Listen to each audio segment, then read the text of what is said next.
Did I ever tell you about my first kill, Batman? No? As I am sure you are aware, my parents were dead and I was rich. So rich I could have anything I wanted, but of course, all I wanted was them back. I now know that that was impossible, of course, that their death served a higher purpose. But back then, I had yet to experience the joy of cold steel cutting through warm flesh. I had no idea how I could save these people from the relentless misery of their existence. You should have stayed that way. Really? Then I'll stop now. Find another telephone, Batman. Goodbye. You made it. I think I will continue my story. I feel the need to talk, to confess maybe. I was rich and alone, but not for long, of course. I took to gambling, or maybe it took to me. If only I had been good at it. I may not be where I am today. As my life spiraled out of control, I desperately formed a plan. A plan to win back my parents' money and be happy again. It didn't work, of course. Plans like that never do. But as I stood outside the Iceberg Lounge on that hot summer night, I remember feeling something. Hope, maybe. The Iceberg Lounge was crawling with the disgusting flesh of humanity. You could find anything there, if you had the money, of course. At the beginning, I seemed to be winning. The cards all went my way, and I found myself at the owner's table. For some reason, I thought I would win, that he would play fair. I looked around the table. I saw the people I was against.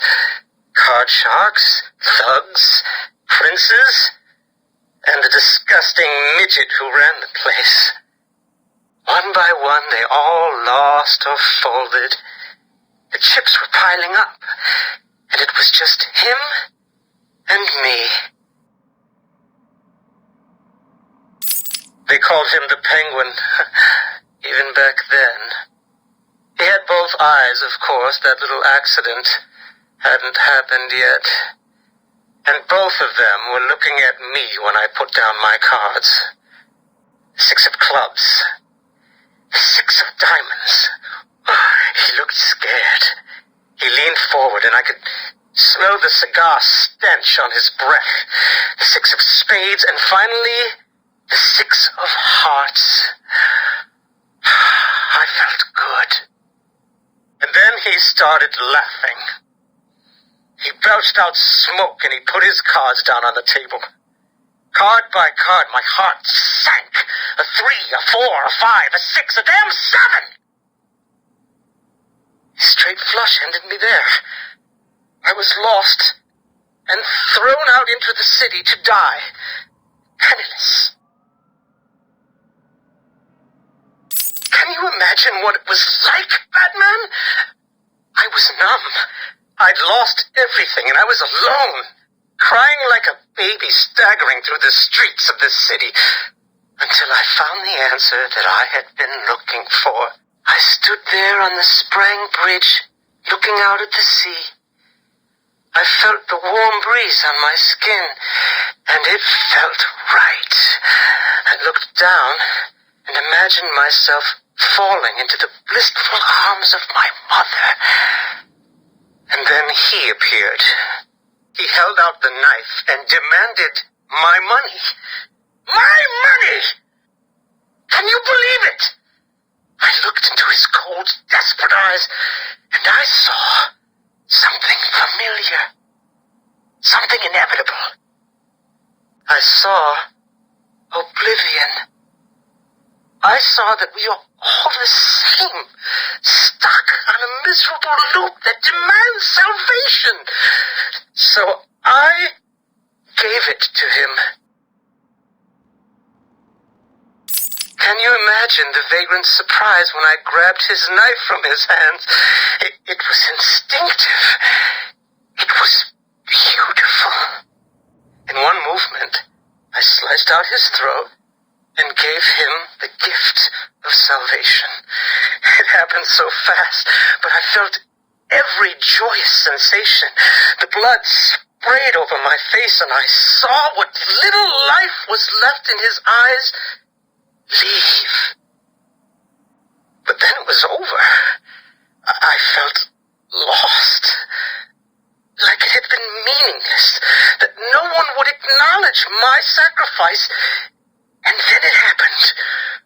Without realizing what I was doing, I plunged the knife into my forearm and cut deep. It was incredible. I felt my body elevate to a higher place. It had become a temple to my work.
Patient interview 1. Subject's name, Jervis Tetch, a.k.a. the Mad Hatter. Brought to Arkham Asylum by the Batman 6 months ago. Patient exhibits signs of obsessive compulsion and paranoid schizophrenia. Sit down, Mr. Tetch. But there's no time to sit. I need Alice. Where is my Alice? Please. No time to sit, not time to chat. I'm searching for Alice, and I've lost my head. Guard, restrain Mr. Tetch. Get off me. Get off me. I'm late. I'm running out of time, Alice. Where are you? Alice isn't here yet.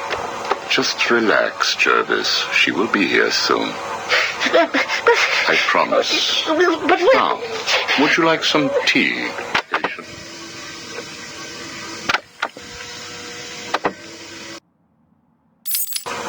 Is Alice here yet? No, I'm afraid not.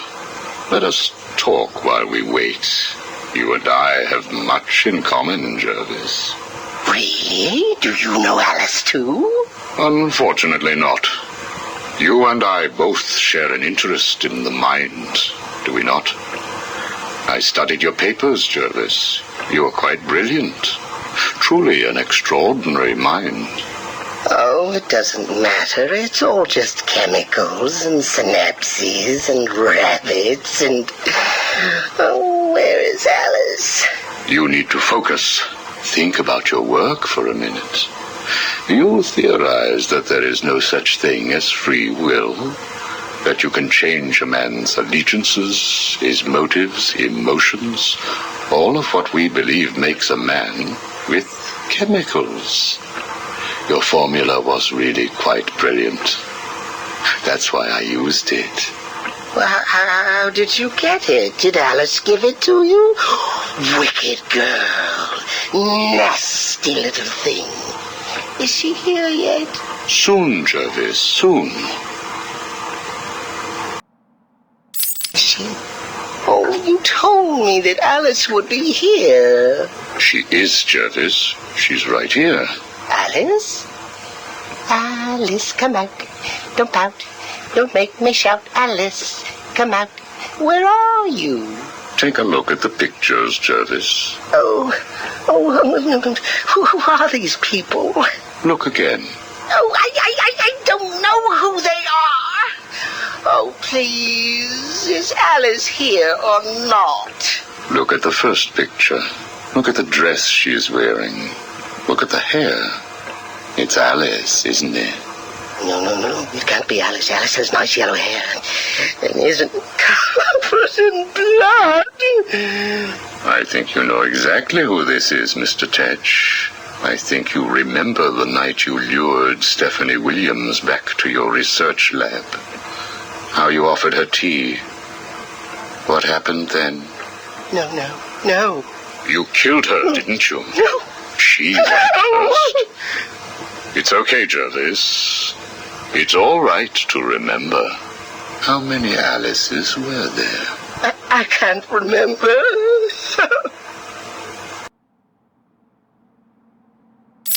Oh, Alice isn't coming, is she? That all depends on how you cooperate. I have a little side project that I'm working on. I could use your help. My help? I can't help. I'll be late. Stay focused, Jervis. This facility is old, tired, full of ghosts. Ghosts? A figure of speech. Do not worry. Arkham Asylum will not exist forever. Its techniques are old, its mission outdated. I intend to create a new Arkham, an Arkham that will rise phoenix-like from the ashes of this one. Is there a fire? We should get out of here. I have arranged for some documents to be left in your cell. They outline a technique I propose to control the mind of, shall we just say, weaker souls. I cannot do it without rabbits. I need rabbits for my research, and tea, and... And Alice, I know. I have arranged for a number of test subjects to be at your disposal. They have been here at Arkham for so many years that no one will miss them. Shall we meet again next week? Oh, and I took the liberty of having your hats returned. I assume that will provide all the encouragement you require. Well done, well done. I must say you have outperformed even my wildest expectations. Yes, did you see the people at my tea party? They all behaved themselves. Yes, they did, Jervis. I'm very pleased. I have just one last request to make of you. You must keep it a secret. Can you keep a secret, Jervis? With enough hats, I can stop people remembering secrets. Does that count? It will have to. I need you to pay a visit to Warden Sharp. He needs to come around to my way of thinking. To join our tea party? Exactly. I don't want to.